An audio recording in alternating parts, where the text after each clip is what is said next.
যারা এই লাইভ দেখছেন একটু পরে তাদের সবাইকে অভিনন্দন জানাচ্ছি। একটা বড় বিজয় হয়েছে, আমাদের স্বৈরাচারের পতন ঘটেছে।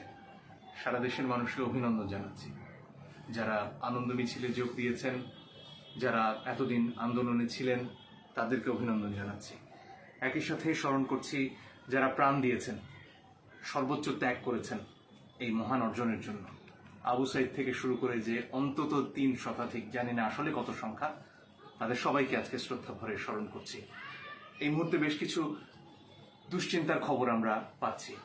এই আনন্দ মিছিলের পাশাপাশি বেশ কিছু ছবি গণমাধ্যমের মধ্যে আপনারা দেখেছেন, যেখানে গণভবনে লুটপাট আমরা দেখেছি, জাতীয় সংসদ ভবনে লুটপাট দেখেছি, এবং আরো অনেক জায়গাতে হামলার ঘটনা আমরা দেখছি।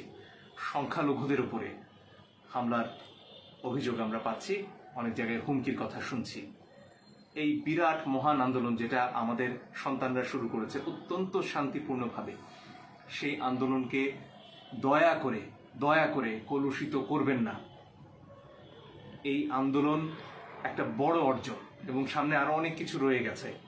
আমরা নতুনভাবে দেশটাকে গড়তে চাই, আমাদের সন্তানরা চায় এমন একটা বাংলাদেশ যেখানে বৈষম্য থাকবে না। তারা এই কথা দিয়ে শুরু করেছে বৈষম্য বিরোধী ছাত্র আন্দোলন, কিন্তু এই আন্দোলনের প্রথম ধাপের বিজয়ের পরেই যদি আমরা বৈষম্য দিয়ে শুরু করি, যদি সংখ্যালঘুদের উপর হামলা হয়, এটা এই আন্দোলনকে কলুষিত করবে, সারা পৃথিবীর সামনে আমাদের লজ্জিত করবে। আমার দৃঢ় বিশ্বাস আপনারা এই কাজগুলো করবেন না এবং সামনে হতে দেখলে প্রতিহত করবেন। আমার সাথে ঢাকা বিশ্ববিদ্যালয়ের অধ্যাপক তানজিমউদ্দিন খান আছেন, তিনি ওখানে এটা বলবেন। আমরা আসলে একটা ইতিহাস রচনার ক্রান্তিকালে আছি। আমাদের যে শহীদেরা জীবন দান করে গেলেন, অনেক মানুষ এখন অবস্থায় আছে, অনেক পরিবার নিঃস্ব হয়ে গেছে, মানুষ থেকে শিক্ষক, সাংবাদিক সবাই এবং আমাদের পেয়েছিলাম সেটাও আমরা সেভাবে জনগণের যে আকাঙ্ক্ষা, আমাদের রাজনৈতিক দলগুলো সে আকাঙ্ক্ষা পূরণ করতে পারি। আমরা 90 একই ধরনের অভিজ্ঞতার মধ্যে দিয়ে গেলাম এবং এই রাজনৈতিক দলগুলোর প্রতি যে মানুষের অনাস্থা, সামগ্রিকভাবে সে অনাস্থার ফল হিসেবে আমরা দেখলাম একেবারে নতুন একটা প্রক্রিয়া, নতুন একটা ধরনের মধ্য দিয়ে একটা গণ অভ্যুত্থান হয়ে গেল। এবং এই অভ্যুত্থান সাধারণ মানুষের, বাংলাদেশের সব মানুষের যার নেতৃত্বে ছিলেন আমাদের শিক্ষার্থীরা, তারা জীবনের ঝুঁকি নিয়ে আজকে নতুন বাংলাদেশ তৈরির একটা সম্ভাবনা আমাদের কাছে সামনে নিয়ে আসলেন। এবং এই সম্ভাবনাটাকে কোনোভাবেই আমরা নস্যাৎ করতে চাই না, আমরা আবার সেই পুরনো সময় ফেরত যেতে চাই না। আমরা একটা নতুন বাংলাদেশ তৈরি করতে চাই, যেখানে হচ্ছে প্রত্যেকটা মানুষকে সম্মানের চোখে দেখবে, প্রত্যেকটা মানুষ প্রত্যেককে মানুষ হিসেবে দেখবে, অন্য কিছুতে না, অন্য কিছু হিসেবে না। এবং নিজেদের অনেক ক্ষোভ থাকতে পারে, অনেক ব্যক্তিগত দ্বন্দ্ব থাকতে পারে, রাজনৈতিক প্রতিদ্বন্দ্বিতা থাকতে পারে, কিন্তু এগুলাকে মাথায় না নিয়ে শান্তিপূর্ণ একটা আমরা রূপান্তর দেখতে চাই বাংলাদেশের। এবং যে অবস্থা আমরা দেখছি, রাজনৈতিক প্রতিপক্ষরা এখন রাস্তায় নেমেছেন, যারা অনেকেই আমরা রাস্তায় কখনো পাইনি, কিন্তু শিক্ষার্থীরা তাদের জীবনের ঝুঁকি নিয়ে আজকে আমাদের জন্য যে সম্ভাবনাটা তৈরি করলেন, এই সম্ভাবনাতে আমি সবার কাছে করজোরে অনুরোধ করছি, এই সম্ভাবনাটাকে কোনোভাবে আপনারা নস্যাৎ করবেন না।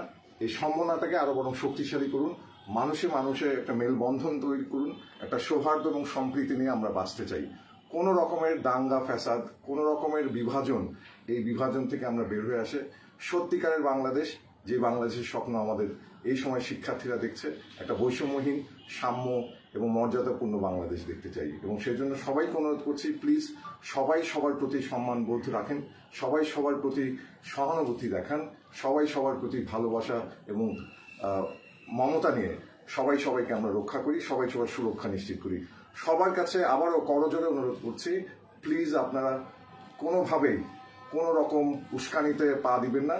আপনারা প্লিজ একটা শান্তিপূর্ণ অবস্থা নিশ্চিত করুন, যাতে এই যে আমাদের শহীদেরা যে রক্ত দিয়েছেন, আমরা এখনো তাদের সংখ্যা জানি না, অসংখ্য মানুষ, তাদেরকে যেন আমরা সম্মান দেখাই, তাদেরকে যেন আমরা শ্রদ্ধা দেখাই, এবং সেই শ্রদ্ধা দেখাতে গেলে আমাদের এই ধরনের কর্মকাণ্ড পরিহার করতে হবে এখনই। ধন্যবাদ সকলকে। এবং আপনাদের সামনেও যদি এই ধরনের ঘটনা কেউ করতে চায়, স্বনির্বন্ধ অনুরোধ করব, তাদেরকে অনুরোধ করুন তারা যাতে এই কাজগুলো না করে, এবং আপনাদের আশেপাশে যারা সংখ্যালঘুরা রয়েছেন তাদেরকে আপনারা নিরাপদ রাখবার চেষ্টা করুন।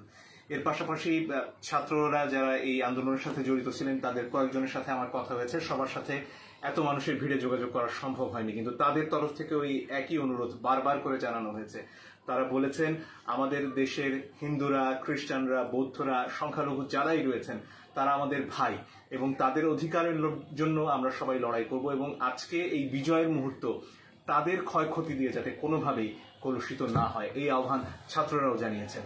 এর পাশাপাশি যে অন্তর্বর্তীকালীন সরকারের কথা আসছে এই ব্যাপারে তারা বলেছেন ছাত্রদের সাথে এই বৈষম্য বিরোধী ছাত্র আন্দোলনের নেতৃত্বের সাথে আলোচনা ছাড়া কোনো ধরনের সেনা সমর্থিত অন্তর্বর্তীকালীন সরকার তারা মানেন না। তাদের সাথে আলোচনা হতে হবে এবং অন্যান্য অংশীজনের সাথে আলোচনা করেই আসলে একটি অন্তর্বর্তীকালীন সরকার গঠন করতে হবে, যেখানে আসলে যে বৈষম্য, যে দুর্নীতি, যে অন্যান্য সমস্যা সমাজের যে সংস্কারের দাবি, রাষ্ট্রের সংস্কারের দাবি আমাদের ছাত্ররা তুলেছিলেন এবং যে দাবি আদায় করতে গিয়ে তারা জীবন দিয়েছেন, আমাদের মনে রাখতে হবে বুক পেতে তারা জীবন দিয়েছেন, সেই দাবি পূরণের শুধুমাত্র প্রথম ধাপ আমরা অতিক্রম করেছি।